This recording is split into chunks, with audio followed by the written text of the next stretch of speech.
Bonjour classe de maths. Aujourd'hui, nous allons corriger le devoir d'hier.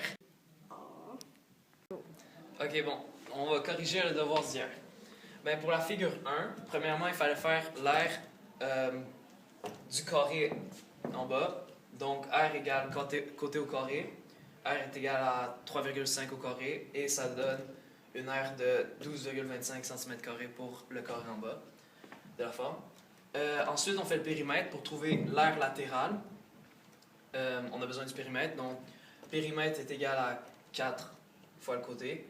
Périmètre est égal à 4 fois 3,5. Puis, ça nous donne un périmètre de 15. Ensuite, quand on a le périmètre, on peut ensuite faire l'aire latérale. Donc, l'aire latérale est égale au périmètre de la base fois la hauteur divisé par 2. Donc, R latérale est égal à 15 fois 6 divisé par 2. Donc, R latérale est égal à 90 divisé par 2 et ça donne 45. Ensuite, pour l'aire totale de la forme, nous allons faire R est égal à 12,25 plus 45 et ça donne un aire totale de 57,25 cm². Premièrement, on doit faire l'aire du triangle, ici. Donc, R égale base fois hauteur divisé par 2. R est égal à 5 fois 2 divisé par 2. Donc, ça donne une aire de 5 cm².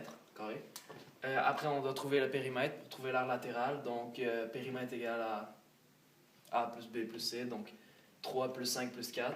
Donc, ça donne 12. Ensuite, quand on a le périmètre de la forme, on peut trouver l'aire latérale. Donc, aire latérale égale à périmètre de la base fois la hauteur.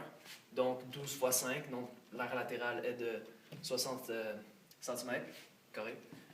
Et il y a deux triangles, donc on doit faire 5 fois 2. N'oubliez pas d'écrire vos calculs. Donc R égale à 60 plus 10, parce qu'on a fait 5 fois 2, donc 10. Puis l'aire totale est de 70 cm². Et maintenant, on veut savoir c'est laquelle la plus grande.